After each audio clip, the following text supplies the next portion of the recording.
राधानगरी बंग लेआउटच्या महिलांनी जपली माणुसकी, वृद्धाश्रमात ब्लँकेट फळांचे वाटप। मकर संक्रांतीच्या निमित्ताने निराधार वृद्धांच्या चेहऱ्यावर फुलवला आनंद। राधानगरी बंग लेआउट दिग्रस येथील महिला मंडळींनी सामाजिक भान जपत एक स्तुत्य व प्रेरणादायी उपक्रम राबवून सणाचा खरा अर्थ अधोरेखित केला आहे। मकर संक्रांत हा सण अत्यंत साध्या पद्धतीने साजरा करून उरलेल्या रकमेतून हरसूल येथील नागसेन मानकर वृद्धाश्रमातील निराधार वृद्धांना ब्लँकेट व फळांचे वाटप करण्यात आले। या उपक्रमामुळे थंडीच्या दिवसांत वृद्धांना दिलासा मिळाला असून त्यांच्या चेहऱ्यावर समाधानाचे हास्य झळकले।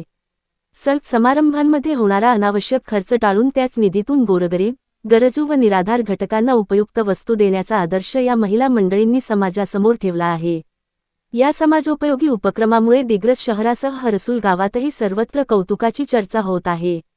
या सेवाभावी कार्यक्रमात बंग लेआउट येथील महिला बबिता विजय घाटे, संजीवनी दादाराव निकम, साधना संतोष जाधव, अरुणा वसंत जाधव, मालती भरत जेठवा, शिल्पा राऊत, प्रीती चव्हाण, काजल किशोर निकम व योगिता सुशील गायकवाड यांची उपस्थिती होती।